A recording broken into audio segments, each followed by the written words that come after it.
Hey everyone, welcome to another episode of the Florida Sound Archive podcast. I'm your host, Jeff Kaiser.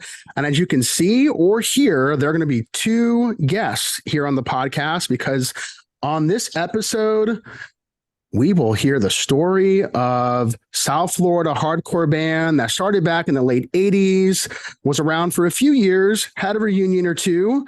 The Believers, Tony Downs and Chad Palmer are here. Hey guys, how are you? Awesome. So far, so good. Yes. Hi, Jeff. Thanks, Hey Jeff. there. Appreciate it. It's good to have you both on. Thanks for making some time to chat today. So what's up? How are you guys doing? What's going on in your worlds? I'm doing all right. Chad, I don't know about you, but it's almost paycheck to paycheck. How have you been? Living the hard rock, punk rock, post life. Living it up. Now it's all good. Yeah. Things are great. Good. Yeah, things are good. I'm happy. Good to hear. Now, Tony, you're in Louisville, Kentucky. Chad, you're still in South Florida, right? Correct. So, Chad, at what point did you decide that you were going to stay in Florida? At one point I was actually going to visit, or I visited Tony in Boston at one point when he was there.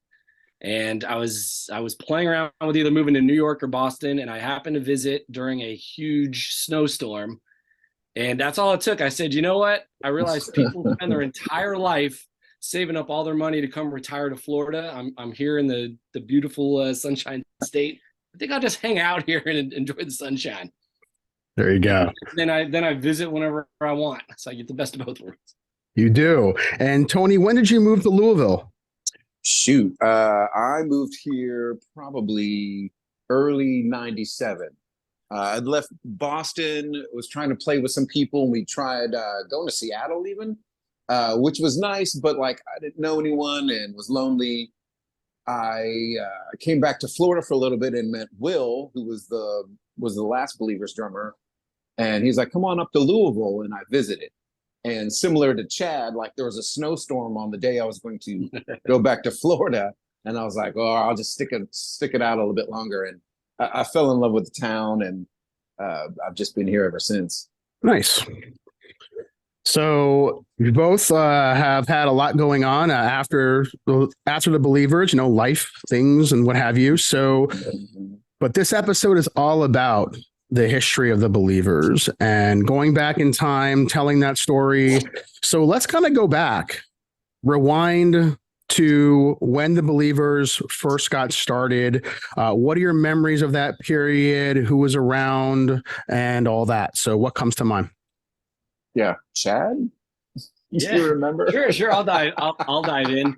So the three of us went to by the three of us, we'll include Dane on bass, myself and Tony, we're all in the same high school. So that was around 88-ish, 1988. And we cycled through a couple drummers, but we were kind of the three that got together to start it all off. I want to say, was it 87, 88? We kind of started as the 700 Club for a show or two, and then realized, we're gonna have to come up with a name here. Yeah, and that was definitely Dane. I wish he could be here. He's with his family in Iceland right now, not Greenland. He's in Iceland with his family. They look like they're having fun. Dane was always good about maybe Chad and I would, hey, what about this? Dane would be the one that would be like, no. And so he was he was Dr. No. And so we was like the 700 Club for a while. Just we needed to change it. He's like, we got to change it. And I saw some like crappy Martin Sheen horror movie called The Believers. And I just said that in a car ride with him, and he was like, yes. And I was like, oh. He said yes. All right, let's just be. We found one. We found one. We're good. That's Dane, and where the name came about. So it came from a movie. Yeah. It's a Martin Sheen movie about like witchcraft in New York City. It's been a while. It's not good. It's not good. I don't think I ever saw that movie. I don't think I ever saw it. I've seen more Charlie Sheen movies than Martin Sheen movies, I think. Well, you'd be better off that way. Who was responsible for drawing the logo of the band's name? might have done it, although sometimes Ray Titus would do artwork. Also, there was a guy that was a friend of Brett's early on that did the moon pie drawing. I think he did the Believers. He might have done some Believers art as well. It's hard to say. There's a bunch of, I don't even remember. Yeah, in my mind, and again, we're going back a couple years here. It was I remember Tony doing, I think, the cover for the demo, and doing the logo. But we all kind of like, yeah, we all did like whenever a show would come up, there'd be like 3 versions of a flyer for a show. We'd all just kind of make one and photocopy it if we had a job that had photocopiers, and it was kind of like cut this and cut that and paste it. The good old school hardcore punk flyers. And in my mind, it was always Tony drew the original logo and I just cut it out and copied and pasted it everywhere. Did any of you have any experience playing in other bands prior to starting the Believers? No, I did not. But that's interesting because both Chad and Dane were in the band in high school. So they understood how to tune instruments. They understood notes and keys. And I think that gave us a big leg up. It made a huge leg up early on. Yeah, Tony had mentioned we were kind of joking around, but just the fact that Dane and I kind of figured out we should tune the guitar to the bass and just be in tune with each other was, in hindsight, it was a differentiator at the time. Yeah, in the it punk seems scene like not a big. It seems like you not guys a big sound deal. great. It was like we're just the two of us are in tune and trying to keep up with whoever was drumming at the time. We would play with other bands that it sounds ridiculous to even say this, and like I wouldn't have known any better. I was just someone with a microphone, but like Chad and Dane would tune their guitars to each other. Duh, everyone does that. But back then, everyone did not do that. Some bass player would tune themselves to one key and guitar, and then when they would play, it was like Sonic Youth on a bad day. It was interesting. Yeah, so we were lucky. We were very lucky that both Chad and Dane like knew notes, knew how to play their instruments. A couple of them. Who were some of the influences you all had at that time? Definitely Minor Threat, 7 Seconds, The Faith, a bunch of DC hardcore. Also back then, like we were happy to get almost any kind of music. You know, Florida had maybe 3-4 record stores back then, and even then there wasn't a lot of like punk, or it was called imports at the time. Yeah. So like Chad worked at a Sam Goodies. They had a little import section. There was Peaches that had a import section, and Open Books and Records. I might be forgetting some things, but like there wasn't a lot. Yeah, I would say definitely kind of the DC hardcore, the whole Discord scene. I just remember all of us like whatever the next release was like whoever had the $7 postage paid to get it would get it, and we'd tape it off the other guy. But Dag Nasty for me for sure. Brian Baker was a huge influence. Verbal Assault, and then we got into a lot of the New York guys started coming down, and crashing at our house. You know, like the whole Youth of Today, Grilled Biscuits, all those guys. And then Insted from California. We just had this weird kind of, I think it was part of our sound was we were drawing from things like, you know, West Coast hardcore, New York hardcore. And then like Tony turned me on to like Public Enemy. And I was getting into like De La Soul and like old school like rap and hip hop stuff. And to us, it was just whatever was interesting music at the time was like, yeah, we'll use parts of that in our sound. Yeah. And definitely at that time, there weren't really a lot of bands in South Florida who were playing hardcore music. Who else was around at that time that you can remember who was doing something similar or maybe was on the cusp of kind of following what you all were doing? Early on, definitely the Roidz. They were another band from West Palm Beach, and like their musicianship was just astronomical, especially for like kids, for 17-year-old kids back at the time. We would just kind of slack jawed watching them play, especially the guitar player. And they were such sweethearts. really felt like they were an older brother band to us, and a lot of things that we did kind of wouldn't have been possible without knowing them. Like I don't know, the Roidz were just a great West Palm Beach band. Locally, who else, Chad? Like there wasn't much. Yeah, I think like I would say even between 88 and 90, where we just were playing, like we would play every show we could. It was kind of funny. I was looking back on some notes stuff from the guy that was doing the book, and he found a bunch of old like zines and articles and stuff. And there were shows I was like, I forgot about that. Oh my God, I forgot about that. We played with Insted like 4 times. And in my head, it was like, oh, we played with them once or twice. I'm like, no, we did a ton of shows with them. But at the time, it was like every probably 6 months, there was a new hardcore band, but they would make it 6 months and they would split into 2 or 3 other bands.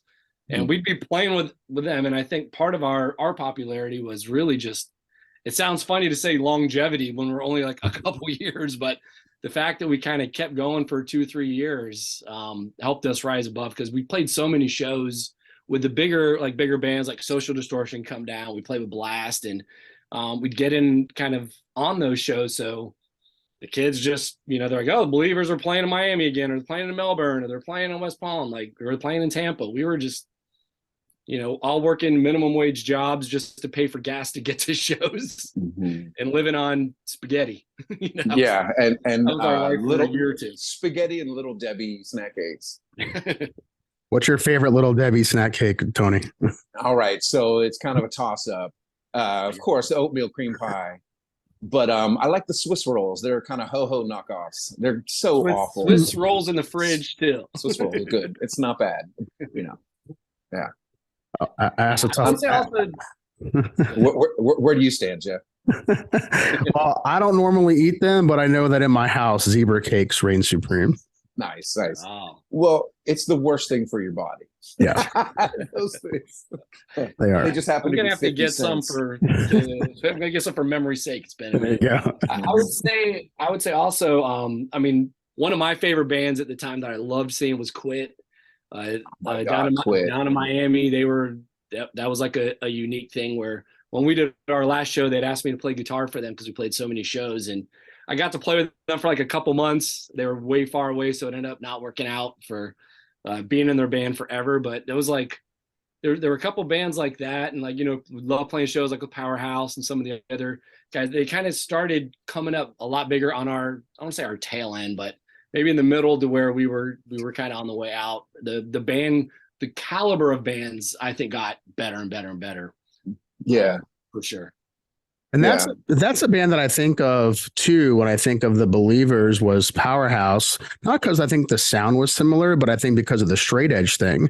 Because wasn't Powerhouse a straight edge band? Believers at one point were a straight edge band. So how did you all get into straight edge? I know you mentioned the DC thing, which isn't a far stretch. So how did you all get into the whole straight edge idea? It's definitely the DC thing. Absolutely. And then when some of the New York hardcore started coming down, and that was straight edge, like it was like, oh, cool, there's new straight, because the DC stuff we were listening to was broken up at the time. Like a lot of our favorite bands, they would put out an album like right as they were breaking up, and suddenly there were these New York bands that were like touring and putting out stuff, and like kind of when we saw this show that was amazing. It was 7 Seconds headlining, Dag Nasty, and Youth of Today. And Youth of Today came out, and we were just like, holy shit. And suddenly, like, the bar had been raised. It was neat to see.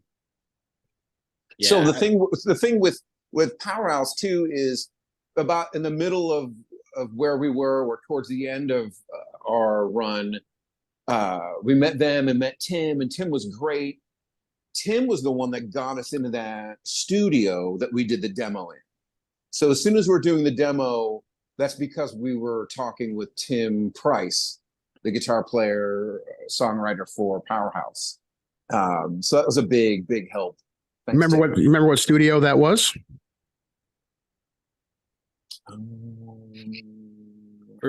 I still have the reels. Magnetic Air? No. Yes. No. I know we did the original demo in Natural Sound, but I think you're talking about the Sound. Yeah, Natural Sound. Natural Sound. Yeah. That's it. And we did, yeah. And that was with Brett. And then we did 4 more songs there with Ray. That I don't think we ever did anything with.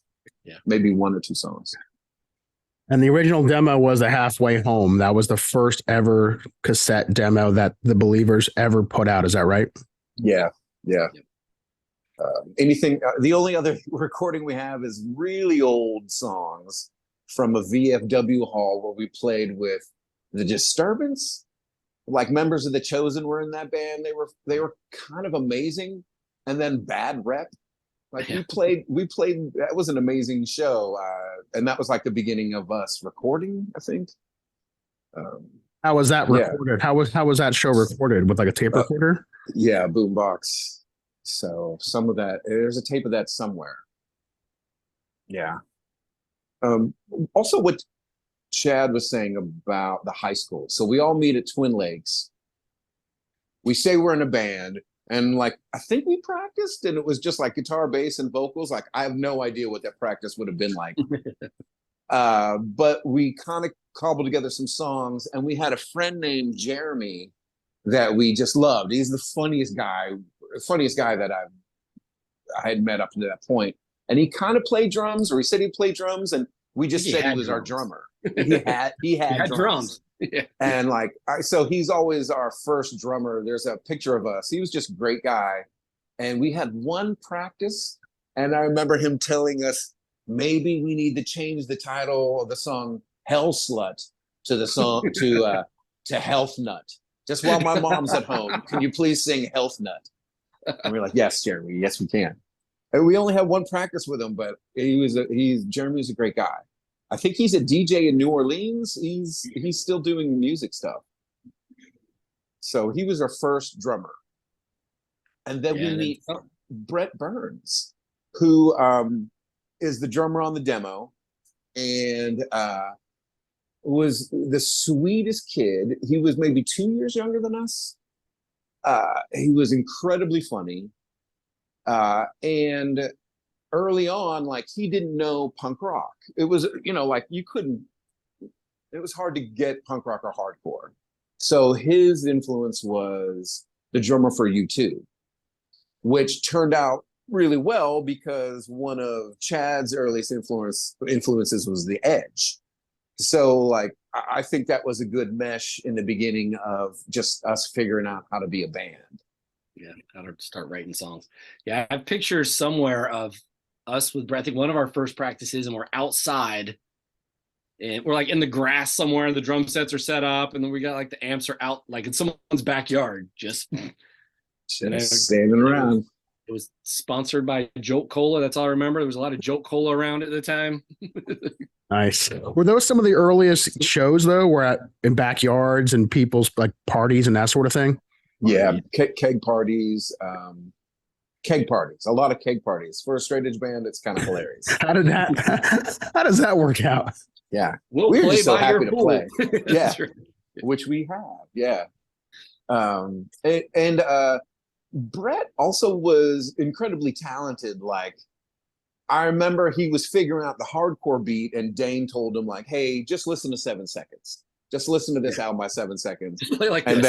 And so instead of reverse engineering the beat like he had been, he picked that up, and then he was off like a shot. Yeah. We played a benefit at Echoes, and we were last, and I thought the show was fine, but like the songs on it, like Brett is on fire on drums. Like I think there's a version of Child's Play on the original demo that we never recorded, but that's from the soundboard at Echoes, and Brett's amazing on that.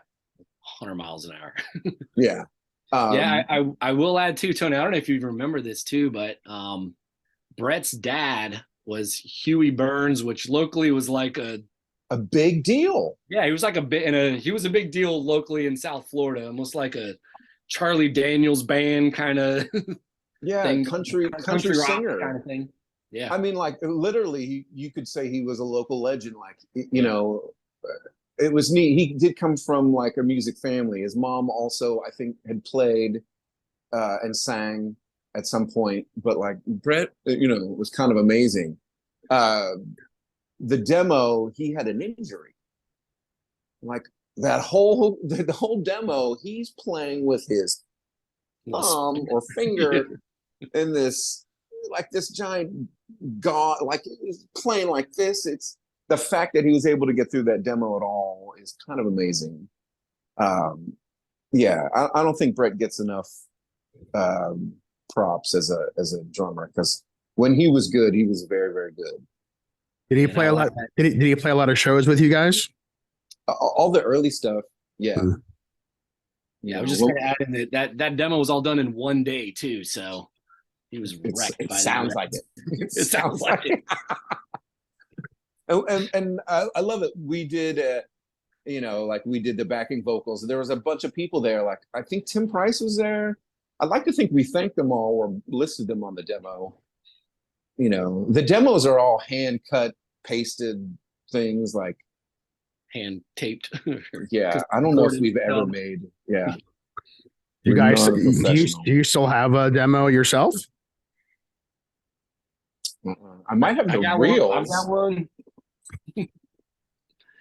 Dane became more of the archivist. He seems to have like a lot of the flyers and the recordings, and he was, I think, more thoughtful in that way. I just wish I held on to all my freaking punk rock hardcore shirts so I could retire. Yeah, I know. You could sell the shit out of those. Sell them all on eBay. And yeah, that's true. I haven't found a Believers demo cassette yet, but maybe someday one's floating around out there. But I know a lot of people who had requested the Believers episode have the tapes, so they're amazing. Yeah. So, what was one of the craziest moments when you were making that first demo?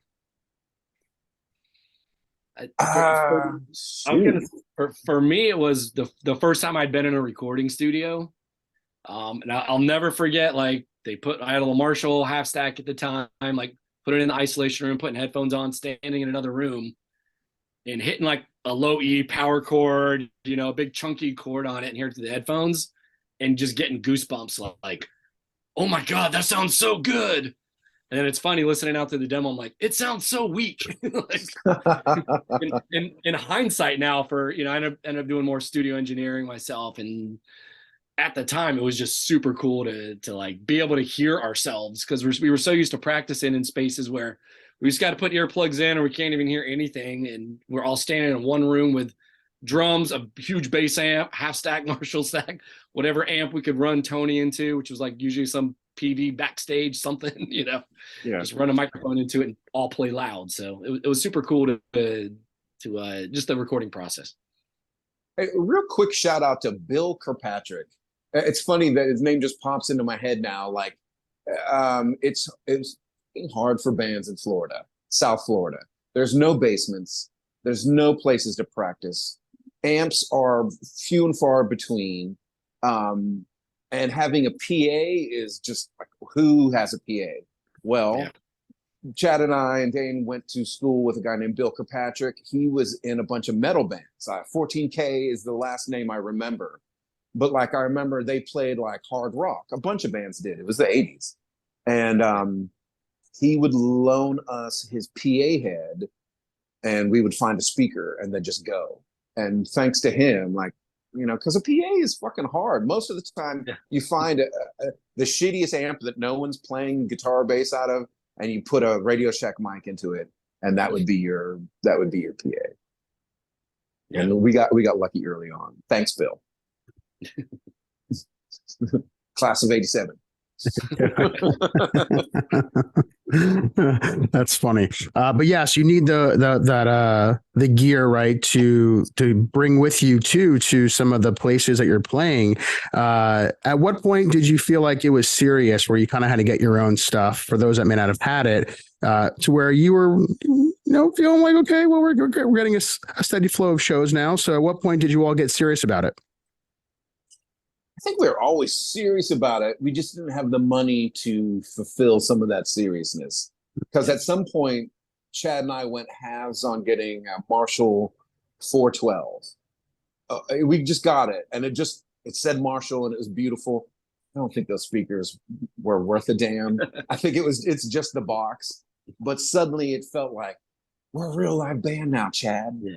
We got a Marshall We got on a stage. Marshall. We're real. Yeah. It had Fender heads or just shitty Yorkville heads, like whatever we could put on it. But the fact that there was a Marshall cabinet made it feel like, oh, okay, now there's some real gear. You're legit at that point. It felt weird. We're 18. It's just like, holy shit, Marshall. South Florida, like six months to save up to get the Marshall head. Like it was like half a year of playing shows and crappy jobs, and it was like, well, we need like $35 from the show to go toward the Marshall head. Like I'm just not gonna eat tonight, I guess. I don't know, we'll figure it out. But when we had that, and then Dane got his bigger bass amp. Then we were serious. It was like when we rolled in, all the other kids would be like, oh, those are like big boy amps. Can we sounds use your ridiculous now because now everyone's got the best stuff all over the place. But at the time, it was kind of like we earned our way kind of up the ladder. And it is funny thinking like something as simple as a Marshall guitar amp or whatever would mean something. But for us, it was a huge deal. Yeah. How supportive were your families at that time? So what you were doing?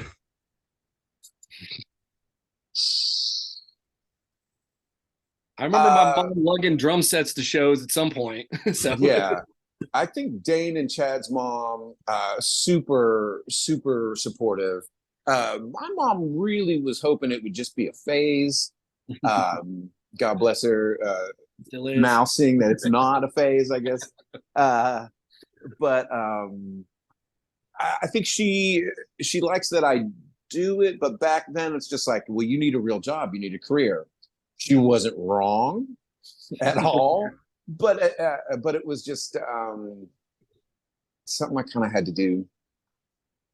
I'm glad we did it. We were poor and broke. We were so poor. We were so poor. So hungry. I will say now that we all have kids, we probably sympathize with our parents in that moment coming out of high school, and we should be jumping right into college, and we're like, we're going on tour. We're not going to college. I just got a new guitar. That's right.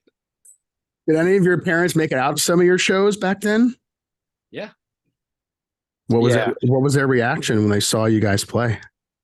Yeah, it was kind of sweet. It was nice. I like when my mom would come every once in a while. Yeah, I remember in my mind. I remember specifically kind of like one of those sweet moments was we played with Social Distortion, and it was in this tiny club. And I remember my mom getting there, and I don't know if your mom might have been there too. I don't remember, but she was. But we played, and it was one of those shows like we tore it up. It was one of those like looking back, it was like we every now and then we'd have that show where we just all clicked, and we would go to every show like we're gonna basically crawl off the stage. We left every drop of sweat and energy on there. That was definitely our thing. And I remember for whatever reason at that show, like everybody knew the songs. Like Tony would start singing, and it would be that classic hardcore, like 20 people grabbing the mic out of his hands and sing the song. And I remember afterwards, my mom just kind of going, oh, wow, like you guys are doing something kind of big here. Like they all know your songs. I didn't know. Yeah. It was nice cool to see our moms see us be like, I don't know, moderately successful in that, and not just. That was an insane show. There's somehow video of it somewhere. A video of us, the whole set, video of the Young Americans, which had Paul, who was in Stand Aside with Frank, who is our longtime friend and roadie, and with Will Hancock, who was going to be our drummer after Ray. So there's video of them as well, and they were pretty good. They were really good. How are you guys getting booked with some of those bands that were coming into town? Because I saw that flyer for the Social D, and that was the first time it said on the flyer that they were making their way down to South Florida, or that was like their only South Florida gig. How are you all getting on those shows? Who was helping to promote some of those events and getting you at some of those gigs? That gig was promoted by someone named Jason. He went under the name Jason Mindbender. A very, very a sweet guy. We had done we did a house party for him, and we got paid with like lettuce sandwiches. Remember eating a bunch of sandwiches, and we were so happy. We were so happy to get those sandwiches. But that was somewhere in North Palm Beach. A bunch of the North Palm Beach people were there, which was nice. And then I don't know how he got it. They were selling advance tickets. There was a problem with the tickets, and Social Distortion, not Mike Ness, he was a sweetheart, but the drummer for that lineup, the Prison Bound lineup, and their roadie was going to take our fucking amps because they thought we ratted them out of money. I don't know what was up. Yeah.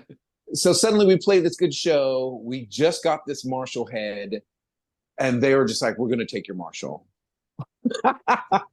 And we're Thank like, God we had Frank, a huge skinhead, as our roadie. Yeah. So Frank sat on the amp. No. A bunch of young women that we knew went up to Mike Ness and said, "Can you please let them go? Can you please let them go with their amp?" And I think Mike Ness was just like, "I don't know what even is going on. Yeah, what is happening?" He didn't care. It was mainly the drummer and this roadie guy. And so the police came and helped escort us out of this little club with our gear so we could load up and get out of there. It was bizarre. I have to say, the Social Distortion roadies were fucking scary. They were biker-looking fucking dudes. There's a photo of Frank sitting on the amp and one of these guys staring at Frank. And thank you, Frank, for helping. Yeah, and the funny thing, too, was, like, after the show, so we played, then Social D played. I guess after that, Mike Ness had kind of heard what was going on. He wasn't involved in it at all. And he came over and, like, talked to me about it. And he goes, "First off, like, you guys are fucking awesome. Like, Tony was hanging upside down from the rafters at some point singing." And he goes, "You're the best band that we've played with on our whole tour. And I just want to personally apologize. Roadies are being dicks. I didn't know what was going on, but I just wanted to say you guys slayed it. And thanks for putting on such a great show. And you're cool in my book." And it was one of those, like, wow, that's really cool, because I was about to hate Social D for the rest of my life. Yeah. And I was like, all right, good. It ended up being a kind of bittersweet, kind of cool moment at the end. But yeah, but weird also stuff like that was also like, but also like, you don't take stuff. Yeah. You guys, it's weird. Yeah, I can imagine that could be an awkward situation, especially if you were fans of the band at one point, and then after something like that may happen. And you guys play with a lot of bands that came through. I know you called out a whole bunch that may have stayed at some of your places during that time. So did you have any personal favorites of bands you got a chance to play with who came down that just really stand out for you? Yeah. It was always fun playing with Insted. They were the funniest guys. Every member in that band was a fucking comedian, and they were just great company, and got to learn a lot watching them play live, just because they were kind of amazing. They were an amazing. They don't get a lot of props right now, but they were just an amazing live band. I also had a great time. We played twice with the DayGlo Abortions, and they live up to their name. They're an incredibly fun. There's like 3 guitar players in that band. It's kind of insane. They don't tour with their singer. The bass player sings. I mean, it sounds bizarre, but like, God, they were fucking great, and a lot of fun to be around. They're a really great band. Yeah. What about you, Chad? Yeah, I would say I have really fond memories of. It feels like Insted just kind of would come down and hang out with us for a week, and we'd play. I remember they came down to like shows with Uniform Choice, and I remember at one point like they all had bleached white hair, which was like a thing for that summer. And by the time they left, like I had bleached yellow banana hair or something. We just like had fun hanging out. And I would add to that too, just like when the New York guys started coming down, because it would be like Youth Today would come down, we'd meet them, and then like Civ would come down or Quicksand would come down. Would be like, well, we know half of those guys. They just kind of all switched bands. So once we kind of knew like 5 or 6 of them, just kind of cool hanging out with them. Remember like Tom Beyond coming down originally at Quicksand, and just kind of hanging out with these guys that you know, it was weird to kind of hang out with them at some point, and them tell us that we sounded great. And we're thinking, you guys are on like record labels though. Like, yeah, you're all real bands. Yeah, you're real. The other thing I'll add too. So we kind of called it for a while the Believer Castle, where the three of us lived. We kind of live in this hard part of town. And Ray's mom, Mary, who actually got us on a lot of the shows, because she would book the bigger shows later and add us to them. And then Ray, her son, ended up becoming our drummer. But I'll never forget, it's kind of funny now in hindsight, but just being at the house and a van pulls up with a bunch of stickers on it. And I was like, that wasn't uncommon for us. I was like, oh, someone's probably crashing for the weekend. And Mary pulled up in her big old, whatever, Oldsmobile car, whatever comes out.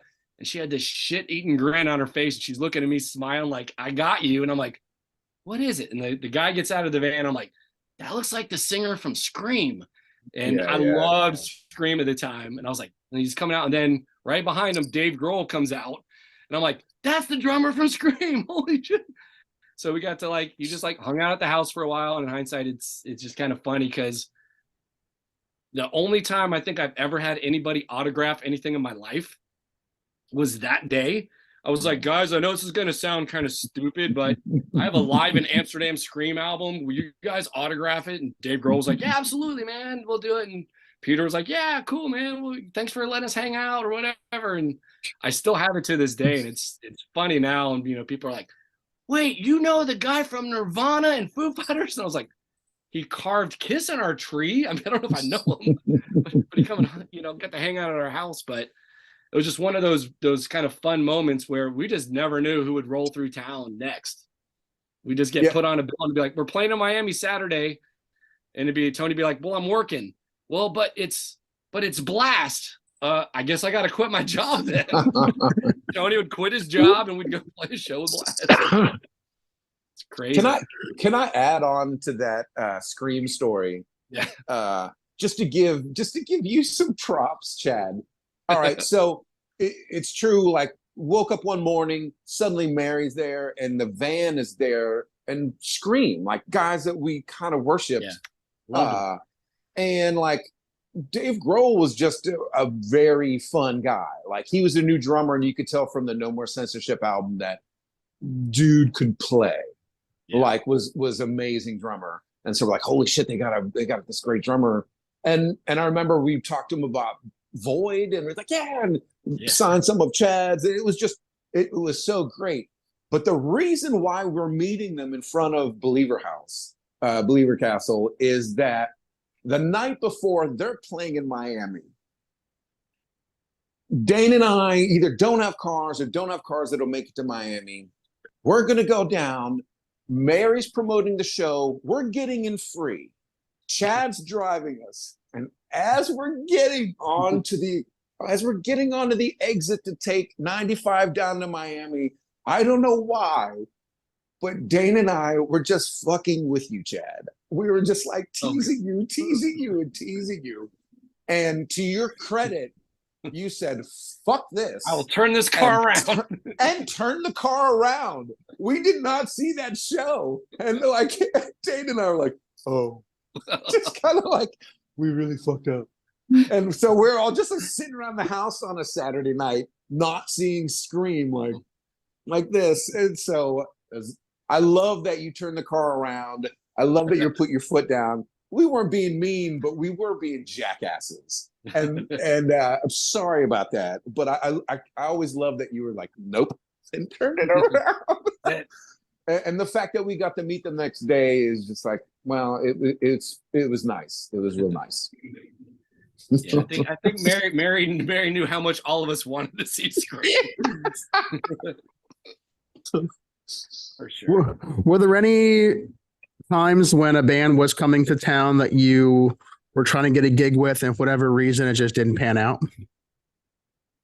I don't know if we were that advanced. We were usually finding out, hey, there's a show with this. Do you want to get on it? Or the flyer would be out and we'd be on it. Yes, we're on the Cro-Mags flyer. That's awesome. We not play that show. we would have played that show. We were at the Cro-Mag show that we were on the flyer for, but nobody asked us to go on stage and play. Who was responsible? We love Cro-Mags. We're there. Who was responsible for putting the Believers on that flyer? Do you know? No, it wasn't Mary putting on that show. No. So I don't know who the promoter was. And again, I don't even think we are at a point where we could have done it. I think maybe we're in between drummers. Something was going on that I remember being like, I wish we could have played, but knowing that we probably wouldn't have been able to, even if they're like, go on, get up there. So I don't know. But you were there. We were definitely there. At the Cameo Theater, which that's where we drive. We're in West Palm, so we drive down an hour or whatever to see, all the great punk bands would play there. So we kind of grew up watching all of our idols on that stage. So to be on the flyer, we're like, look, we're on a flyer with the Cro-Mags. We had never played the Cameo at that point. Playing the Cameo alone would have been a giant deal for us. Yeah. Playing with the Cro-Mags would have just been like hitting the Powerball or something. Yeah. A great flyer, though. It's a great flyer. Also, Dane is on the front page of the Miami Courier Journal. It's on the. Oh yeah. There was some big picture of him like with a big X on his hand being carried at the. Yeah. Stage diving. So he's probably got a copy. I know he's got a copy of that. It was weird that after all those 3 years of playing and seeing. We'd probably go down 2 or 3 times a month to see shows at Cameo. Our last show, we finally end up playing the Cameo with Fugazi, which was for me, it was a huge deal. It was like, wow, it was like we finally made it, but it's our last show. It was like, bye everybody. Why? Also, why was that? Why was that the last show? Dane had joined a band called Milky Filth. And they were, the early 90s, there was this interesting swirl of influences where it was like new wave, alternative, metal, rock, like a bunch of things going on in that stew. And that was a band that did a bunch of that. They didn't sound like Jane's Addiction, but Jane's Addiction opened the door, I think, for a bunch of bands like that. And Dane was just like, yo, this band is amazing. And we were like, yeah, that band's amazing. And he's like, I think I'm just going to play with them. And then I think Chad and I were just like, well. That sucks. It's funny. It's funny. I remember talking to someone about this too, maybe 6 months after that or a year after that. And I know Dane was taking bass lessons. So he was learning jazz and he was doing, what was it? Phil McCarthy or McCarthy was from Phil. One of the local jazz dudes. But Dane was getting really good on bass. And I think just part of it was he was like, I don't want to play this simple hardcore stuff anymore. He wanted to challenge himself. But I remember being like, Dane's like, I'm going off, I'm done or whatever. And just being like, oh, well, I guess that's the end of the Believers. And someone else later was like, you guys are about to be signed. You had record labels coming for you, recording. Why don't we just get another bass player? And I remember going, well, but it was Dane. Dane's the bass player. We'd go through drummers, but it was always the three of us just kind of kept the core going. And never looking for drummers. I think all the drummers we had were good, but Brett had to leave. I think Ray got fed up with it not going anywhere. And just yeah, and really similar to Dane, but wanted to play in bands that were more, the whole vegan thing was very new back then. But Ray was all on it, early on, before it became a joke and a fad. Ray had already switched his diet up and was looking for a band that showed that. And then also we were kind of languishing a little bit. And I think it was Ray leaving that was like, what? Oh yeah, we need to do something. And that kind of sparked the last bit of what we did while Dane was still with us. Do you guys remember? You guys remember what labels were interested in the Believers? I would love to know. I do remember. I remember hearing that the gentleman that ran New Age Records, which put out a bunch of good stuff and put out the Powerhouse 7-inch, was just maybe I put out the Believers. They got to get a new drummer, and I was just like, fair. But it wasn't really pursued. I guess I felt like, hey, let's record a really great album, and then we will figure out what we'll do with it. And we recorded most of that album, and Chad's got it. Yeah, and we're still, sounds great. Yeah. Just trust us. It's amazing. So I do have my copy here of the Notes from the South. Remember this right there? So tell us about that picture there. What's your memory of that photo shoot there? That photo was taken by Joy E. Scheller. She took a bunch of pictures she was just, you know how there are people that will take pictures, but like she took pictures. Like she could probably show a bunch of South Florida alternative scene. Like she's got, I'm sure, portfolios of some great stuff. And luckily there's a couple shots of us in it. And so she took that. It's with Will. And that's like kind of the bookend. It's like the end of the Believers.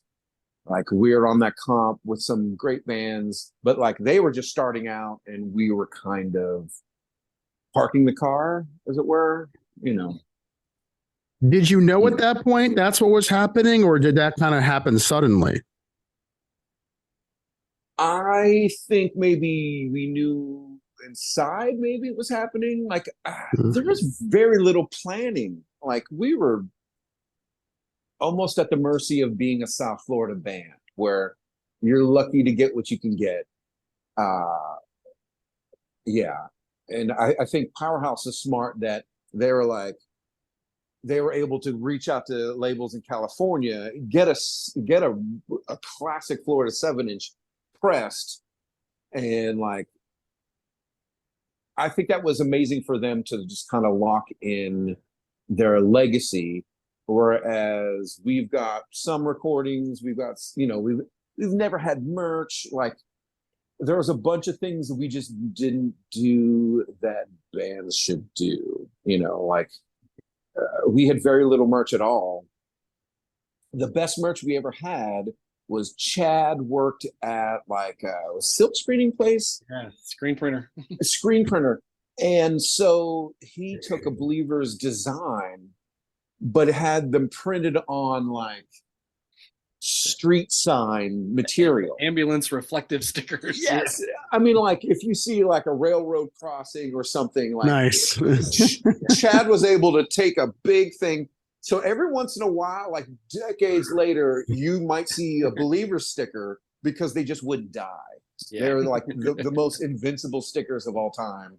And we just kind of lucked into a bunch, and that's like some of the few merchandise things we ever had. What cross streets could we possibly see one of those? I wish you go to the junkyards down in Florida. There's got to be some cars with someone in it. Yeah. And we never sold them either. Like I don't know. We had very little merch and we would just give it away. And they mostly ended up on the bottoms of skateboards in the back of someone's car with the other 400 stickers where you'd go to a show. And it was always cool, like carrying your guitar in and looking at me like, hey, Believers and Believers, there's 2 people with stickers here. Right on. And we're in Tampa. This is amazing. It's the other side of the state. And those stickers too, like would shine headlights like they you could see them a mile away. It was the best sticker of all time. We fell into that. Yeah. And because the Notes from the South, that compilation came out in the early 90s, was that song that was on it, Come Together, was that recorded as like one of the last songs, or did you already have that one that you just were kind of holding on to and then put it out on that compilation? Oh, at the session that we did it, I didn't put vocals on it, but we did that song and we were doing a Minor Threat cover, Think Again. Yeah. And I think we laid the tracks for that, but I never sang on it. So there's a reel of those 2 songs somewhere. But it was one of the newest songs. We had a couple new songs with Will, but didn't get recorded, like Better Half and Love is Burning Down. I don't know what we called that one. We only played some of these songs like right at the tail end. But Yeah, it was neat. Like, it was exciting for me. Like, I was like, oh, this is really different music for us. Yeah, I think we were kind of we were deep into kind of recording the album, which was mostly the one we did at Morrisound over in Tampa, the unreleased one, Unbroken, where a lot of that was like just really well, finally properly recorded versions of songs like that were on the demo or that we'd been playing for a while. And then Come Together was like one of the newer ones we were writing with Will. And I think for the 7-inch, we were just excited about it. It was like, this feels new. It had a different feel, a different vibe to it. I still love that one. It definitely has some of the DC influence. Kind of not, it's got like a soul side kind of vibe, not even well hidden at all. It was probably like their 7-inch came out, we listened to it, and we're like, yeah, I like that groove. Let's do something like that. You know, we would do that all the time, just like play around. We'd get a riff and go, speed it up, slow it down, speed it up, slow it down, try it half speed, try it double speed, try it like metal, play it like Leeway. Yeah. It's a great song. And I think also when you all did the reunion at Churchills, you ended with that song, right? I think that was the last song. Yeah. It's funny because there's so many lyrics and they're so like hard on sleeve. A lot of the Believers lyrics are like very like, just want to be friends. Hey, I love y'all. And you know, except for a couple here or there, and like maybe it's a bit twee now to look back on that, but like we were legitimately feeling hopeful, and we tried to write a hopeful song.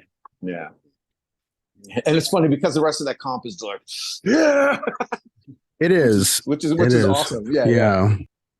It was an interesting shift because Hangman and Ego Trip were on there. We got to play with Ego Trip a couple times, and like it was like again the New York influence and their version of it, and it was like it was a lot harder, but also like they were sweet, they were fun guys, so it wasn't like it wasn't hard to hang out with people, you know, just because they sounded scary. I remember. It seemed like towards the end, they were a lot of the bands that were picking up. And then in Orlando, there's a band called Blood Clot that seemed to be starting right as we were kind of stopping. And like they got big really fast, and they were like the next step in whatever hardcore or straight edge hardcore was for South Florida. Like, I think if people know South Florida for their hardcore, they'll know it for Powerhouse and for Bloodlet, for where Fear and Weapons meet. I don't know if we've got too much of an imprint on it outside of West Palm Beach. Who knows? When you guys went up to do some recording at Morrisound, were you already aware of the history of that studio and the bands that came through? And did you wind up playing any gigs when you were up in Tampa? Yes, we were lucky to play a handful of gigs. Real quick too, like there's a bunch of scenes around in Florida, and across the state, the Tampa hardcore bands, some of them were straight edge or playing in that genre. They all had chops. Like everyone in Tampa seemed like they were a great guitar player, bass player, or drummer. And they could just, maybe because Mortuary, Morbid Angel, Death, like Tampa had a bunch of death metal and high musicianship. So all the Tampa bands were just like, oh my God, they're amazing. And then there was a band called Slap Reality that had those chops. And everyone in Tampa was great singers, but Slap Reality, Frank especially, maybe one of the better singers in hardcore. Like they had harmonies, like it was kind of mind-blowing to see a lot of the Tampa bands. And there was a band called Awake, and they recorded their 7-inch there in the cheap room. And I remember hearing like the rough mixes, and I was like, oh my God, this sounds amazing. We need to get in there. They gave us the number. And when we went to go record, we're in the little room, Studio B, and in Studio A is their famous, Morrisound had a guy named Scott Burns. did Morbid Angel, did Death, did Obituary. And so he was recording Sepultura. Yeah, Sepultura next door, you know, and they were also incredibly sweet. Not a lot of English, but just super kind and just seemed real unassuming. And then we would see them track and they're just ripping it the fuck up. That was inspiring to be around players like that. Yeah.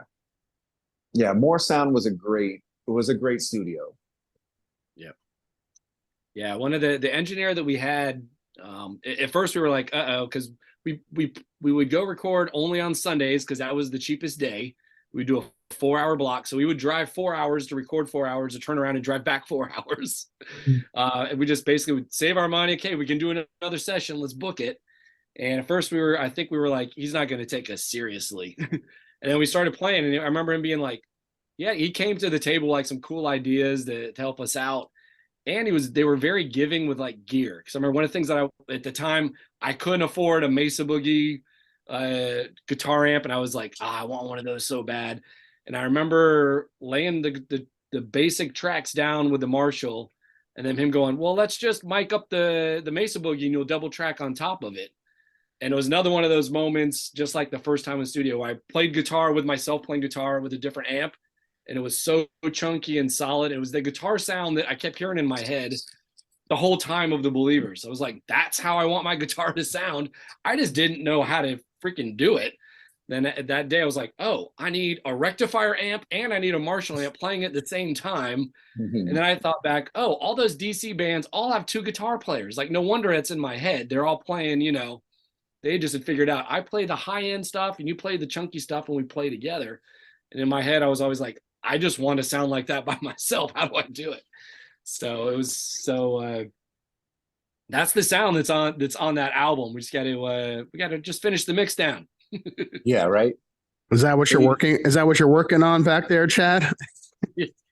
I have. Oh, you know what? I have this actually rehearsals from our which we've been talking about when we did the reunion show. We had one rehearsal the night before. Because Dane was in Atlanta, you know, Tony was in Louisville. We had a drummer, JC from Raped Ape, that used to see us at shows, and it always kind of kept in touch with me. And he always said, if you guys ever do a reunion show, I'm playing. I know all your songs. I'll come play. And I always thought, yeah, okay, whatever. And like 5 years later, we got the opportunity, and I gave him a call, and he's like, I'm in. So I got with him. I was working in a recording studio at the time, fortunately. So I just basically said, let's just play 8 songs, and I tracked the drums and I played some guitar with it to send to Dane to practice his bass with, and then we sent that to Tony. And that's kind of how we rehearsed from 3 different states before the show to try to get our chops back. But we were talking about, we had a couple friends recently that were like, I want to put the album out, like I'll put the demo out, I'll put whatever you can record, I'll put it out. And so we were beating around the idea, and I dug up the Pro Tools sessions. I still have JC playing drums in the rehearsals. So I'm like, I'll just track guitar again. We'll give it to Dane, play the bass. We'll just start a quick album from scratch here and maybe put that out. And then I do still have the reels for Morrisound. We just need to get it I would love to get it transferred. If anyone out there listening has some reel-to-reel machines and wants to handle that for us, I've got a Pro Tools rig here at the home studio, so I can do all the mixing and stuff. But we're stuck in this in between where everything we did was analog and everything now is digital. So. Right. Were you guys pretty happy though with the results from the Morrisound studio experience? Yeah. I mean, there's a reason why everyone went to that studio. It's kind of amazing. I don't believe they're a studio anymore, or they've changed names. They got bought by, last I heard, they got bought by an individual, like some millionaire dude who just said, I want to buy this to have it as my studio. And they sold it and they moved to a new facility. Because I actually called them up to say, you guys have the machine that we recorded on. Can you dump it into Pro Tools? Like, that was my best bet because I couldn't track down anyone that had a machine to do it. And they were like, oh, man, we'd love to. Remember you guys. But the guy that bought it has it. Like, it's his. We left it. We started from scratch. So they're still running a studio, the two main guys, from what I understand, but in a new space. Yeah. It's been a number of years, right? How long ago was that? 30 years ago, give or take? 30-ish, Yeah. a couple decades. A couple of decades ago. Did you guys for all of us to have kids that are like in high school now? Right. Did you guys wind up playing any shows while you were in Tampa? And who do you remember playing with if you did play? I kind of only remember. I remember going to Tampa to see Quicksand. I wish we were on that bill. We were not. I think Insted came back around, and they were playing maybe People's Court. There was I think we did Slap a Reality in People's Court in Ybor City. That sounds right there. Could be. That could be. Remember what was the drummer again? All those guys were so funny. We just had so much fun hanging out. But I remember us being, I don't know if you remember this, Tony, in Ybor City. We're just hanging out, waiting for the show, staying on the corner, and a cop car comes driving down the street, and the drummer guy's like, be cool, it's cop, be cool. Like really loud so the cop can hear it. And we're like, what are you doing? Like, it was just one of those silly moments. It was like, okay, we're just hanging out with buddies. They just, are on the other side of the state. I remember being electrocuted by the mic so much I had to wrap a t-shirt around it. I also remember the headliner on the flyer for some reason, and I love it, was Anthrax. Anthrax was the headliner, and we were kind of doing that Joe Jackson cover they were doing. I wish we had it together and we could have opened with that. That would have been so great. Is it Now's the Time or On Time? Or what is that song? Oh God, I can't remember that one. Yeah. I do like early Joe Jackson, but that I can't think of. The one song that comes right to mind instantly is "Stepping Out," but that's it. Which is the best song ever. It's a good one. It's a classic. What about some other parts of Florida? Orlando, Tallahassee, Jacksonville, Fort Myers, Sarasota, Pensacola. Were there any other parts of Florida that you guys also had a chance to play that are just memorable for you? I remember playing with Judge in Melbourne. I don't know if you remember that show, Tony. Melbourne, yeah. Melbourne was on there too. We did Melbourne with DayGlo Abortions one show, and then I remember went back and did it with Judge. I remember the DayGlo Abortions just because that was the one that they asked Ray to take the amps out of the back of their bus, and they were all giggling and laughing, and it had motor oil all over his shirt. They were handing stuff out when Ray came up to like, oh, hand me an amp. They handed him like a greasy axle or something. Just coated them in motor oil. They were funny. Yeah, guys. I remember Judge. That was kind of toward the end too. Was Judge when Judge came down to Melbourne? Mm-hmm. I remember they were like late, but it was one of those. Everyone was saying, "You guys are huge in Melbourne, and we were like, "We are." There's only like 12 guys in Melbourne that we know. There was another band out of Melbourne called Disorderly Conduct. Did you ever get a chance to play with them? No, I wish. I love all the old school Florida bands. Like there was F and Disorderly Conduct. We had their stuff from either Flipside Comps. Disorderly Conduct had an album, but I think we would hear about the Disorderly Conduct or the F guys through Genitorturers because she knew them. And we got to play with the Genitorturers quite a bit, and always fun to play with them. They would pierce people, like they would crucify people and pierce them like mid-set. Pierce their nipples, yeah. But also it was South Florida was wild, just all sorts of bills, and we were happy to play on any of them, and they were always good. There's a shit ton of Florida bands that don't get any. Like No Fraud was a giant band for a while. Yeah. Doldrums. We love Doldrums were awesome. Doldrums out of Gainesville. Gainesville had a neat little scene. I don't think we ever played Gainesville. Psychic Violence was another big one. I know we went up to Gainesville to see Fugazi, but I don't think we ever played Gainesville. Why do you think you guys didn't get a chance to play up there? I don't know. It just not with it. It was a big college. It's still a big college town. They have the Fest nowadays. Like lots of bands will play there. I don't know why we never did. We would have loved to. We would have done or played anywhere at any time if we could have. Just sometimes the communication was weird back then. No cell phones, no internet, mail, letters, zines. That's kind of how you knew about stuff. Yeah. Were there any zines around at that time in Florida that were really giving you guys a voice and pushing out some of the just awareness of what you were doing? I think we got a mention once or twice. There was a zine called Thinking Cap, and it is important because there was a guy named Umbar who I believe came down from Boston. I could be getting this wrong. I think he came down from Boston, but Boston, New York. And I remember when he first came to South Florida, like most of the pits of hardcore was basically like a just slurry kind of football match, right?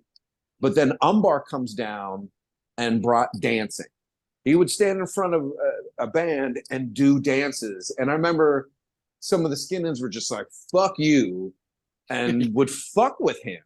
But then 6 months later, they're all doing, They're doing the dance. They picked up, yeah. Picking up some change. he had some zines called Thinking Cap, and we might be mentioning one or two. They're great zines. He was a great guy. He became like an important roadie. Like he roadied for L7. There was some documentary where they're talking fondly about Umbar. He also roadied for Helmet, and unfortunately, one of those tours, Helmet got in a very bad van accident. I believe their drummer was injured. Umbar was very injured, like head trauma, and it took him a while to get back a little bit after that. But I think due to that accident, it affected his health to the point, I could be wrong, that he did die. He was a great guy. He brought a bunch of modern dancing and hardcore stuff to South Florida when we were still a little bit behind. yeah, still behind both coasts. Like I think he was very important for South Florida. Him and Tom Sheridan, also from New York, straight edge, and Tom was another one who taught South Florida how to dance. So they're both big guys in the scene. I don't know if they get credit for it. Yeah. And I think having been around for as long as you guys have, I'm sure that's one of probably others, but were there any other people who had an impact in the Believers period that may not be here with us that you wanted to also call out as someone that was important as just being a part of that journey? I hope Ray and Mary Titus are still with us. They're Mary, especially very influential, got us great shows, was our manager, Chad. I even forgot that. Yeah. Mary I think was our you manager crashed at the house and we used the dub decks and stuff. Yeah. We made the tapes at her place. It was like our second mom. Yeah. I even believe she might have paid for it. I don't know how we would have paid for studio time for the demo back then. Like we were living hand to mouth. How in the hell? I believe Mary Titus paid for that demo. You know, and this is before her son even started drumming for us. Yeah, I would just add in, I think we were talking a while ago about Rabbi too, just some of the Larry, influential people in the Miami scene, because we did have like a interesting transition where, you know, we played in West Palm a lot, but we'd go see shows in Miami and then in Fort Lauderdale, and then, you know, and hanging out with the guys, then they'd come see us, and soon it was like, why don't you guys come play? Like, you know, it would be like, oh, Jawbox is playing. Great, we'll see you at the show. Who's next week? Great, we'll be on that bill. So we would just kind of jump on. Basically, I don't know if we ever turned a show down that anybody said, you guys want to come play, unless the only time would be like, if two of us worked that day. I think that was like it was almost like, well, if I work and Dane works, but Tony's off, can't do it, but if one of us can get off, then I know there were several occasions where more than one of us had just left our job to make sure a show happened. This answer may be different for each of you, but if you had to play a show at any of the clubs or venues that you did play back in the day, even though it may be gone, what would have been that place that you would have liked to have played one more time? Definitely the Cameo, definitely Washington Squares. I like both of those venues a lot. I've seen so many shows that meant a lot to me in those places, and I still think about those places. You know, whenever I tell people about all the shows I've seen growing up, I have to say, okay. You've seen the first Ace Ventura Pet Detective, right? So when he's on stage singing with Cannibal Corpse, that's the Cameo Theater. Yeah. You got to see GBH there. Got to see everybody. Everybody played that. That was the spot. That was the turnaround spot if you were on tour. Because Florida's so damn long. A lot of the great bands we wanted to see would never make it. And the ones that did would hit Cameo, turn around, and get the hell out. Or like Scream, they would hit Miami, then go, now we're going to Europe. And that was their launch pad to the European tour. Youth Today as well. Like, I remember one time Youth Today came down and played Miami, and they stayed with us. Or at least Ray was into Hare Krishna, so he stayed at the Temple in Miami. But John and Walter and Sammy stayed with us. And then we drove them up to Orlando, and then they did their European tour from there. So like they had one show in Miami, and then hit Europe. It's not bad. It's not bad. And Chad, what about you? Yeah, I think I hinted at it before. Cameo, just from growing up and seeing all my favorite bands and influences playing there. And then that last show that we played with Fugazi, growing up listening to Minor Threat, it was like in our blood. Like it literally, it was like every week, we'd play that. It was being played. So when Fugazi came down, kind of to meet Ian, and they were so cool and sweet, and then also like it was a sold out show. I'm sure more for Fugazi than us, but we did. But going down the line, like before, it was like a reunion show of who's who in punk rock bands. The word got out that it was going to be our last show, and Fugazi was playing. So it was like everybody was like, "All right, well, I'll come out for this show then." And then I think a lot of our friends too that maybe hadn't seen us and just kind of followed us, through high school or whatever, was like, I need to come down and see you. As it was the kind of last hurrah show. The only other place I would have loved to have played, I would love to have hopped up to CBGB's just for the historical aspect of it. To do that, but sure, or the 930 or the Black Hat. Yeah, 930 would be too. Any of the classic clubs. That show with Fugazi was interesting because I remember we're going out. We're knowing it's our last show, and then right before us. So this is in the 90s, and like suddenly everyone wanted to be the Red Hot Chili Peppers. Like there was a lot of funk, everyone wanted to be funk at the time. And there was there was a band before us named Funkhauser, and they're playing, and we have to go on after them, and they are ripping up the stage. Funkhauser was they were so tight. And they were just amazing. And I remember just watching them like, oh, wow, I'm gonna fucking follow this. I barely remember the show that we played, but like, because the stage seems so tiny when you're up there and so gigantic when you're on the floor. Like it was an odd experience, but I'm glad we did it. So, and we had just gotten Will, and real quick about Will, when Ray leaves, we had known Will, and Will had this tiny drum set, like it looked like a toy, and it was nailed. This drum set was nailed to a big plank of wood. So like he had this toy kit, this ridiculous kit, but Will was amazing. Will word up.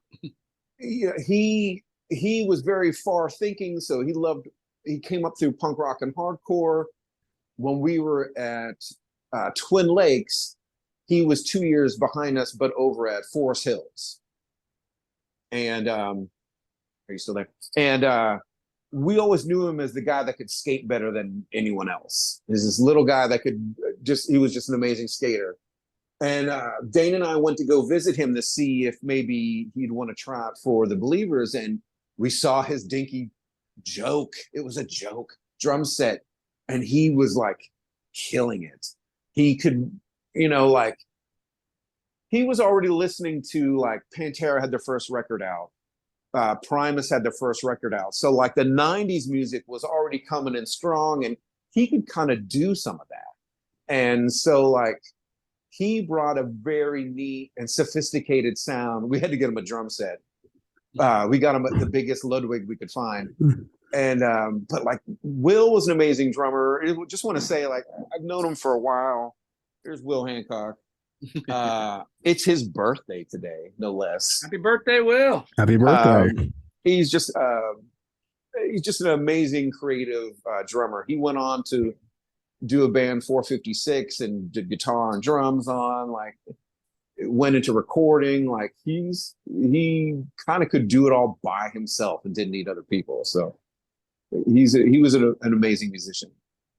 Yeah, in that time period, we were like, there was hardcore was kind of doing its thing. Then there was like this straight edge hardcore, and at the same time, metal was emerging out. First, it was like the 90s, like Tony was saying that, like 90s hair metal, but then it was like Metallica hit, and all of a sudden the whole landscape started changing inside the hardcore scene, where now you had to be really freaking good to play guitar that way. You had to know scales, you had to play solos, you had to we were just like, so there was definitely a weird crossover period where we kind of adopted, I think, some of those tones and styles and little licks and tricks and things, but still kept our own thing while this new metal things happening kind of behind the scenes growing behind us. So I think Will was like a drummer that was like, he had a foot in both sides. So he could have done one where, like I didn't have the guitar. I didn't have the guitar chops.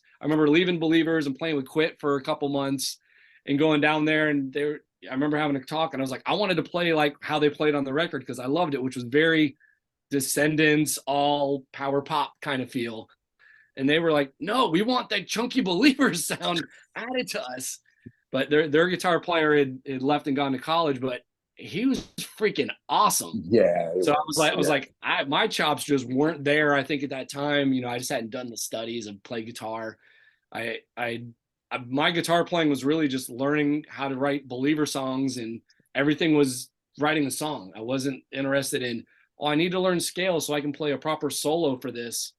My solos were always like, oh God, here comes Chad's solo. What's he going to do now? And my mentality was, I'm just going to Dr. No from Bad Brains this thing and just play as many notes as fast as I can up and down the thing till it gets back to the bridge. Like, and sometimes it was awesome. Sometimes like, oh my God, what did I just do?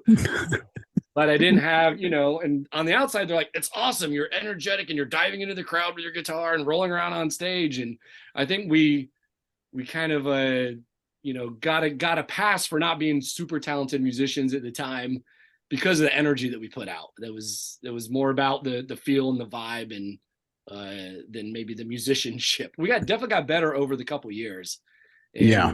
Like come together, like that's where we were kind of like, hey, we can play. Like I will say too, something to add. We kind of talked about, Tony joked about us being able to tune our instruments together. But one of the other things that we did early on that the other bands didn't do is I remember reading an article, I think in Maximum Rock and Roll, of Henry Rollins from Black Flag. And he was talking about how they practiced. And he was like, we get up and we work out and then we play for 4 hours straight. And we did. And at some point, I remember telling Tony and Dan's like, we need to practice for 4-hour blocks. Like we would book a studio for like, some god awful off hours thing. And we would that became our thing. Like, we'd at least be in the room for 4 hours. I don't know if we hardcore practice, but we'd play the same song 20 times. We'd play it for 2 or 3 hours because we just thought, oh, that's how you do it to get good. So fast forward, after 6 months of that, we were known as being a really, really tight band. And it was just because we kept playing the same damn 10 songs 4,000 times. And it was like, and the other thing was we had to get to the point where we can play those songs where I pretty much broke a string, not just every show. I probably broke 2 or 3 strings every set. So I had to get to where I could play guitar and keep playing when I break a string and like not lose my place and like, oh, I just got to go down here now. So we'd have to like know the songs that well. just because I was buying the wrong strings for my guitar because I didn't know any better. I was like, I have a Gibson SG and I want the thickest strings for the biggest sound. My neck's like, in hindsight, as I learned my guitars, I was like, that was dumb. No wonder I had to tune after every song. What went into the practice as you were getting ready to do the reunion at Churchills? What was that like? If you can kind of paint the picture of kind of getting back into this and then, practicing these songs again and then playing them for a live crowd. We had one practice. I think maybe they had gotten together a couple times and it sounded good. And JC is just an amazing fucking drummer. Will and I drove down, and I need to apologize to Will for this, and to Chad and Dane. We were going to have another drummer, and Will and I lived in the same city. He was still playing guitar, but not much drums. And I was like, hey, why don't you just play second guitar? I didn't really talk to Dane or Chad about any of this. I'm just like, it'll be great.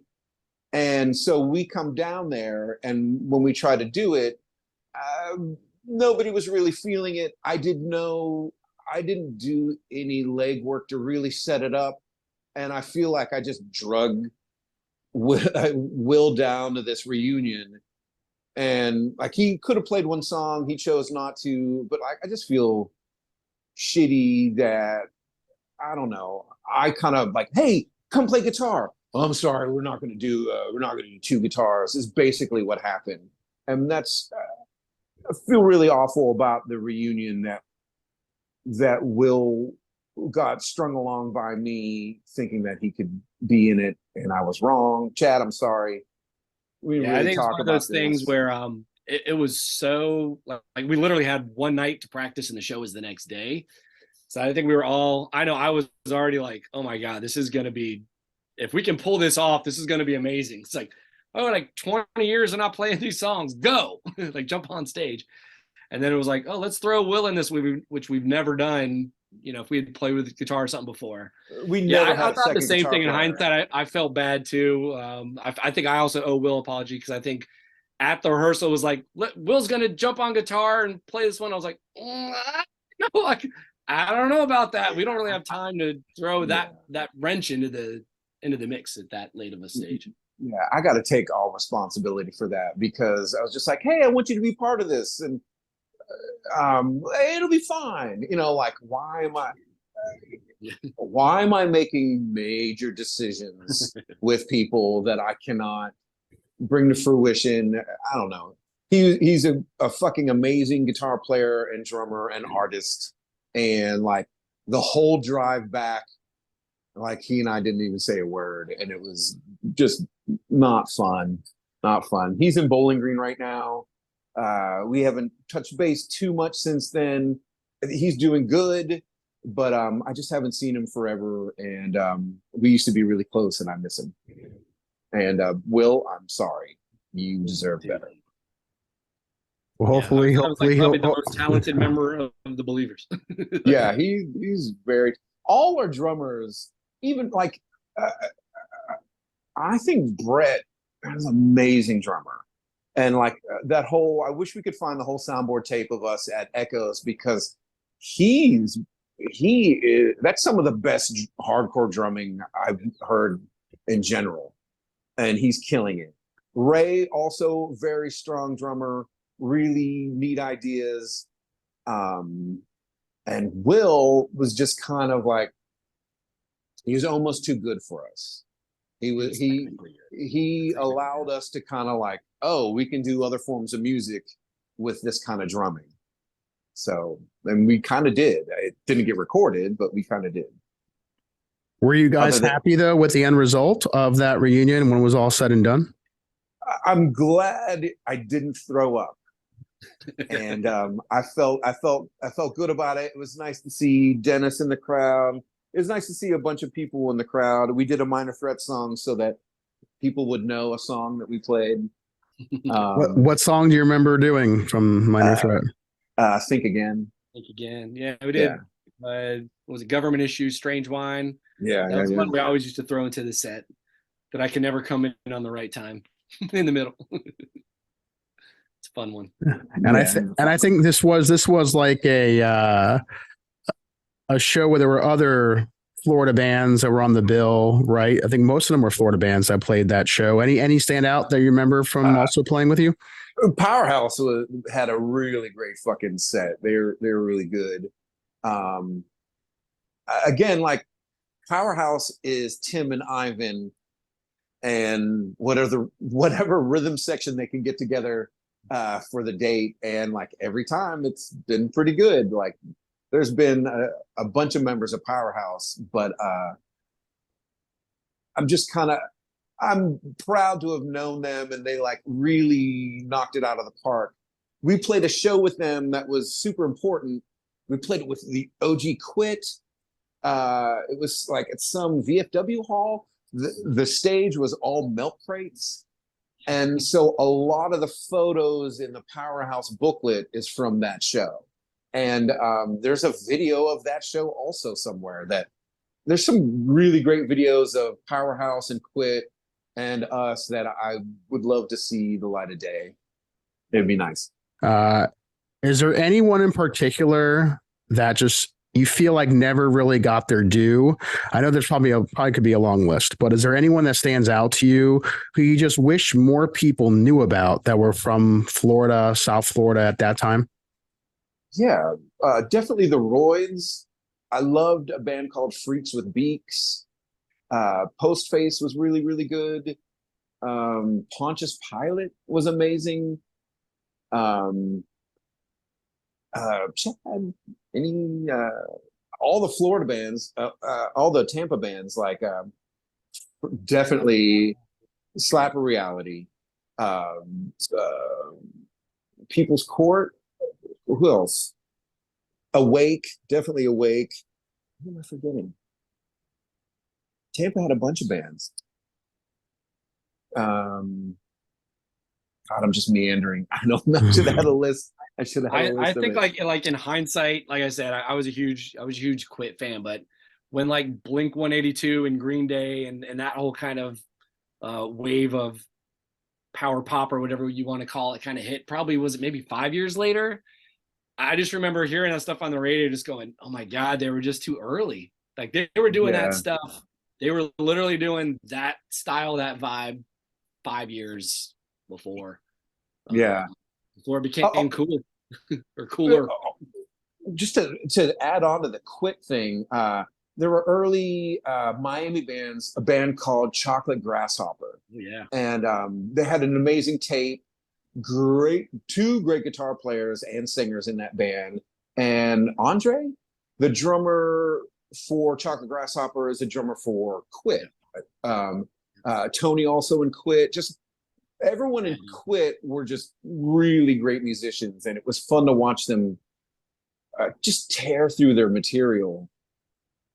Kind of just knocked out by that band a whole lot. Trying to think of who else. I know I've seen a shit ton of bands that I've dug down there.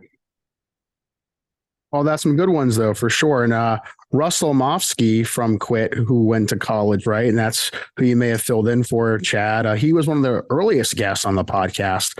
I think in the first year. Yeah. He's been a good friend to the podcast, and he has his Gold Dust Lounge, which I'll plug for that. So if you get a chance to see his instrumental surf lounge, dude, I would love to see that. Yeah. Holy shit. Their guitar, that person's guitar playing was kind of off the charts, and everyone in that band was good. What's great is the Powerhouse Quit Believers show with the milk crate stage. In the video, like he's playing and like he's laughing and having a good time, and then like just casually just kind of spitting at the video camera. It's the funniest fucking thing. Well played. Hey, real quick, can I just thank all the moms of the band for the Believers? Because when I turned 18, I left home. It wasn't really running away. I was legal age. But I didn't know where I was going to go. And I remember Gail, Chad's mom, made Chad, like, go get him. And, like, made Chad go drive and pick me up. And I slept on I slept on Chad's at Chad's mom's house with them. Drew and Peg, Dane's dad and stepmom, stayed at their house. I stayed at Brett's mom's house. I stepped at Ray and Mary's house. Whose mom am I forgetting? I stayed at everyone, like they all kind of pitched in and didn't let me hit Skid Row. That was very nice. That was the theme. Yeah, no. It's important. Yeah. It's important to kind of think back on some of those people who they may not have been in the band, right? Or helped to produce any of the records, what have you, but they were important in the story. Yeah. I mean, like important for me even surviving, because I remember walking around, like you can leave home and run away all you want, but when the sun starts going down and you're like, where am I going to sleep? It gets really scary. And like everyone's mom was really kind to me. So I can't believe I live like that. I'd be terrified if my son did that. I would not be able to survive at night. I don't know how my mom did it. So sorry, Mom. I love you. What is the unwritten chapter in the Believer story that might be coming soon? The recording? The recording would be some of it. Yeah. I would love to get together with Chad and Dane and reminisce more, and because like it was staggering how much my life had changed.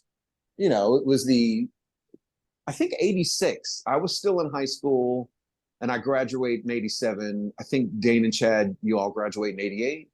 Yep. So I think we're in a band by 86, but we're not playing until 87. Yeah. And so like a giant chunk of like to the early 90s, like so much of our lives changed during that. And when I was thinking back on it, it was kind of scary that much happened to me and you and Dane, like at that age. Like we got really lucky in a lot of ways.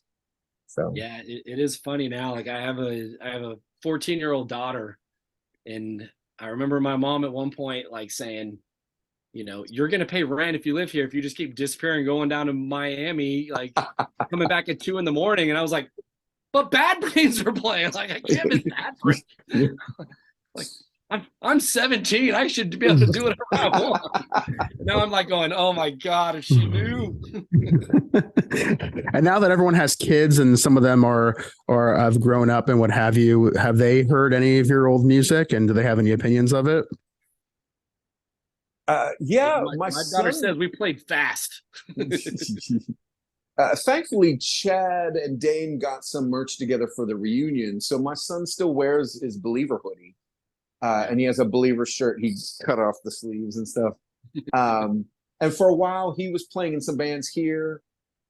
So he knew how to play, like said before, he knew how to play a couple of the Believer songs on bass. So it was kind of funny. Yeah.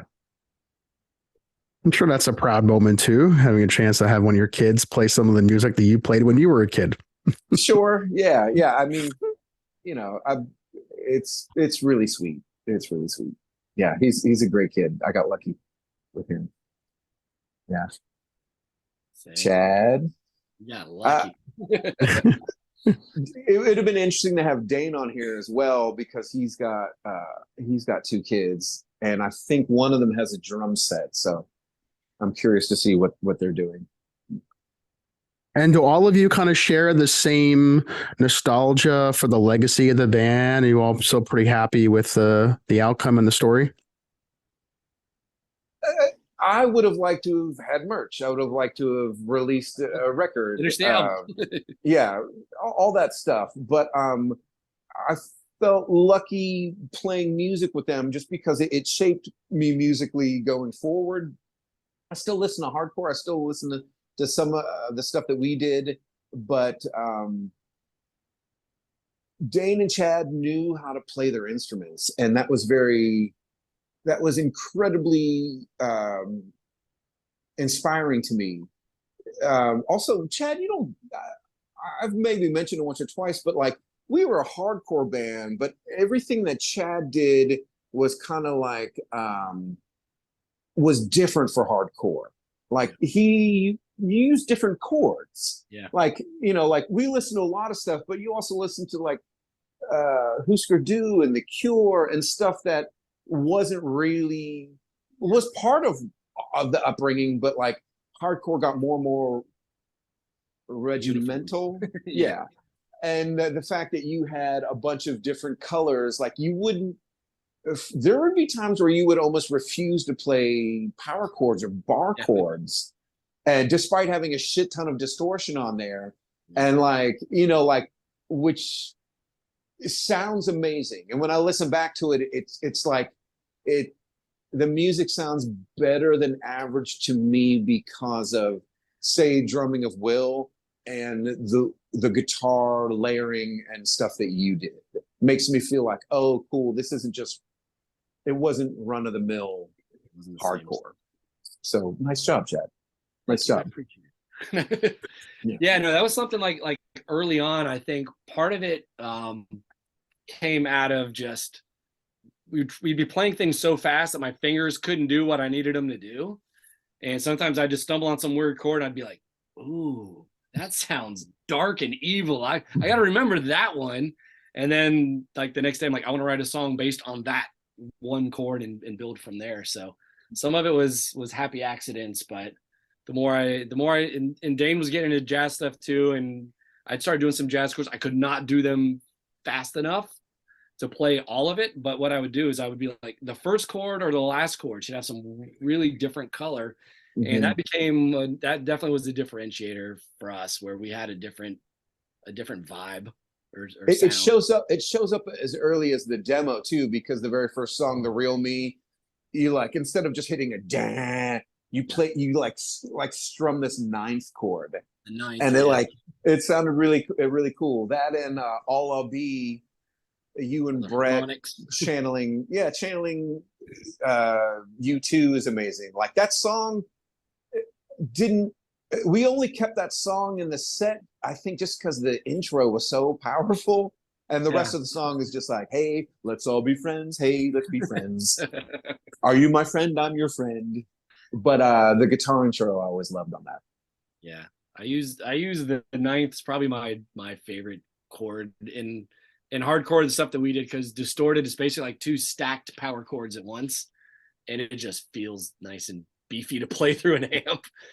Nice chunky, just has a huge sound to it. It's great. If the Believers were to record a new song, what would it sound like, you think? Metal. I have no idea. No. I would love to do another song with Dane and Chad and any of the drummers that will speak to us. I would love to do it, just because it was fun. God, it was just fun to go into studios and put the songs together. Like being in that band made me just love being in the studio. It's always been a good time. Yeah. So anytime, Chad, I would love to do a song with you. I'm down. All right. Well, hopefully something can come down the road and get to hear what that would even sound like. Even if you can't all come together in the studio, that's the power of being able to record in different places and then put it all. Someone can put it all together, of course. Chad. That's right. Thanks, Chad. I just need all the parts. I'm good at I will mention that too. It's kind of funny how Tony said, like, being in the Believers kind of changed the trajectory of his life looking back. Like going to the studio for the first time, he'd been fascinated by it. And then we recorded again. And by the third time we recorded, like doing the 7-inch, I remember distinctly being like, I want to be on the other side of the board. I want to know what all those knobs do. And I became a studio engineer, started like buying my own stuff, doing it at home, then worked at a studio. I teach Pro Tools at college. So I kind of, to this day, like kept the foot in it. And that all stems from the Believers, 100%. Yeah. Still doing like I do electronic music now, so I'm not even doing punk hardcore stuff. Do a band called Ultra Star, but like did an album this year, so still recording and nice, having fun with it. Yeah. Do fans of what you're doing now, Chad, even students that you've had, do they know the Believers? So for the first 2 years I taught, I said nothing. Year three, somebody found the clip of us, the Churchills show, and brought it into class. They're like, "Is that you?"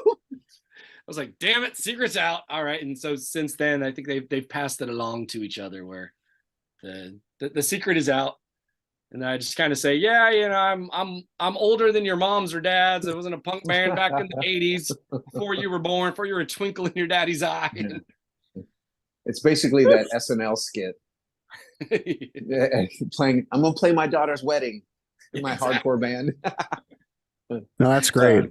That's great. That's awesome. I think also Will got into recording.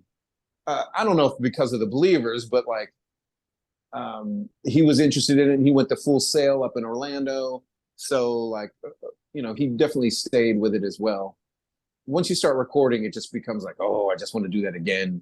Just want to do it all the time. Sure. As we kind of close things out, just to kind of round out the rest of the interview here, were there any, it sounds like there could be something on perhaps the future may hold that, whatever that could be.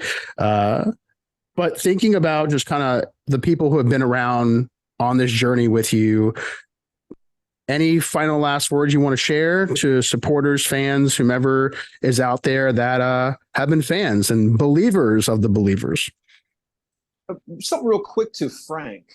I graduated with Frank in '87, and he was always a roadie for us, and was great.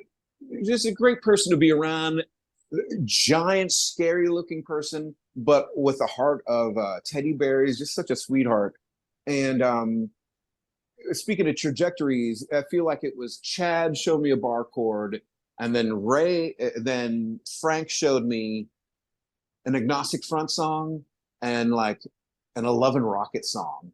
And so suddenly I knew how to play two songs, and I was off at the races. So like both Chad and Frank and Dane started me playing an instrument. So very grateful for that. And thanks, Frank. If you ever see this, we miss you. I hope you're doing good. Yeah, he came by to see me on the reunion. I was like, hey, we're playing. He's like, I can't do that. I'm like, okay, not a problem. Not a problem. And he's like, yeah, and we just kind of hung out, and then I haven't seen him since. Frank, we miss you. Frank the roadie. Is there anyone you can think of, Chad? Yeah, I mean, I'd just like to take a moment to thank Tony, Dane, and all the drummers for that kind of period of my life. Of, like I said, the trajectory is kind of still going, still making music, still doing stuff, but it was like that early friendship where, as Tony said, you know, we kind of would butt heads and bang around and just be typical snotty teenagers, and I just wanted to skateboard and play guitar was all I cared about in life.